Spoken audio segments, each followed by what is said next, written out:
Don't touch me. If you're here to use me too, then just leave. Elsie May said it before she even looked up, her voice raw, hoarse, and stripped of hope.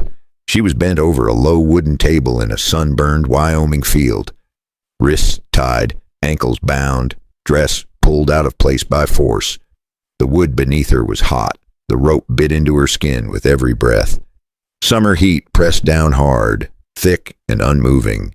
Back in the late 1880s, out here in Wyoming territory, a man could call almost anything family business and most folks would look away. Her legs trembled, not from weakness, but from knowing exactly what usually came next. Behind her, Virgil May moved slowly, deliberately, like a man savoring control. To him, this was discipline, ownership.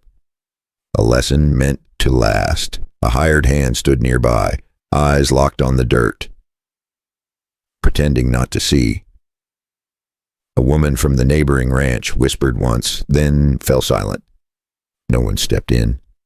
No one ever did. Elsie swallowed and spoke again, her voice shaking now. Don't take advantage. Don't stick it in. She waited for laughter, for rough hands, for pain. Instead, there was silence. A shadow stretched across the field, long and unmoving. Hooves stood as still near the fence line. Elsie turned her head just enough to see him, a man on horseback, older, broad-shouldered, his beard streaked with gray. His eyes were fixed on her, not hungry, not curious, but hard with something she could not name. Thomas Granger had stopped without meaning to. He had been riding toward Laramie. Mind on the road, when he saw the table, the ropes, and the way the girl held herself like she was bracing for a blow she had already learned by heart. Medicine Bow sat west of town, a long ride and a lonely one. He did not speak. He only watched. Elsie misunderstood the stillness. She always did. Her breath hitched and she whispered, almost pleading now, if you're thinking about it, don't, please. I'm not worth it. The words burned worse than the rope. Years of being used had taught her that help never came without a price. Virgil finally noticed the stranger and turned, irritation flashing across his face. This is family business, he said sharply. Thomas said nothing. His jaw tightened. His eyes never left Elsie. For a moment, the world seemed to hold its breath. The flies buzzed. The grass swayed. Then Thomas turned his horse, slowly. Deliberately, he rode toward town without a word. Elsie felt something crack inside her chest. Hope, maybe, or fear. She did not know if that man was leaving her to her fate, or if he was about to bring something far worse down on her head.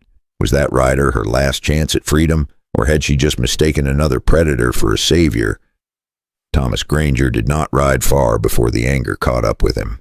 The dust followed his horse all the way down the road toward Laramie, hanging in the air like it had something to say.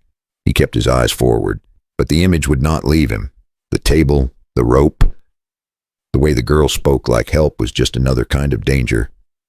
He had heard that tone before, years ago, back when he still wore a badge and people told him what side he was on.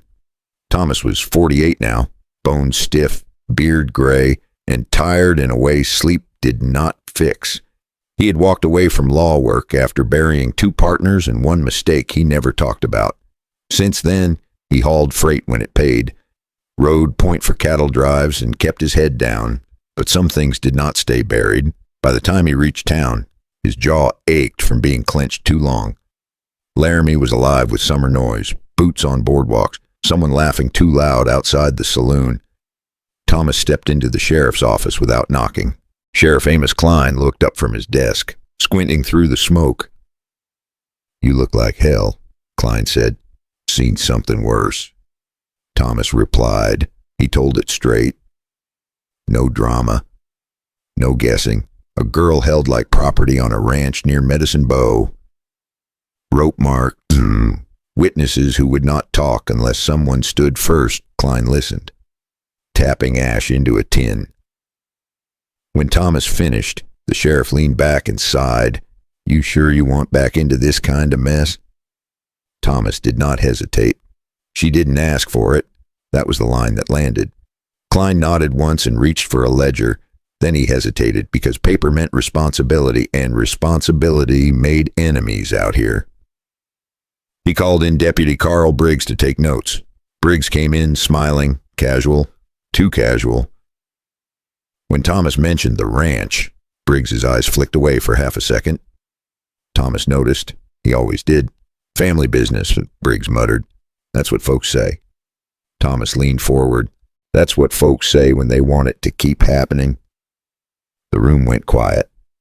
Outside, a church bell rang the hour. Inside, Klein closed the book slow. We'll need a warrant, he said, and someone willing to stand by their words, and we'll need the justice of the peace to put his name on it, or it won't hold for 10 seconds in court. Thomas thought of the girl again, the way she told him to leave, not angry, just tired. I'll stand, Thomas said. As he turned to go, Briggs watched him with a look that did not sit right. Thomas felt it in his back like a hand pushing. He stepped outside into the sun, knowing one thing for sure. If he did this by the book, the rancher would see it coming. And if he did not, the girl would pay for it. So which choice would cost more before this was over? Thomas didn't sleep much that night. He laid on the narrow cot at the back of the livery, boots still on, staring at the ceiling like it might give him better answers. Every time he shut his eyes, he saw that field again. And he heard the girl's voice, steady and scared at the same time. Morning came hot and bright, the kind of Wyoming summer morning that makes coffee taste like dust. Thomas washed his face at the pump, then went straight to Sheriff Klein's office. Klein was already there, hat on, pencil moving. He looked up and said, "All right, if we're doing this, we're doing it clean." "Clean is fine," Thomas said. "Fast is better." Klein nodded. "Fast needs proof." That was the problem. Everyone in town knew Virgil May was trouble, but knowing and proving were two different animals. Folks loved to whisper. They hated to sign their name to anything because Virgil had a long reach, and people who crossed him didn't just lose friends, they lost fences, livestock, sometimes worse. Thomas walked across the street to the small clinic behind the dry goods store. Doc Hannah Pierce, no relation to anybody important, was boiling instruments and humming like she'd seen it all. Thomas tipped his hat and kept his voice low.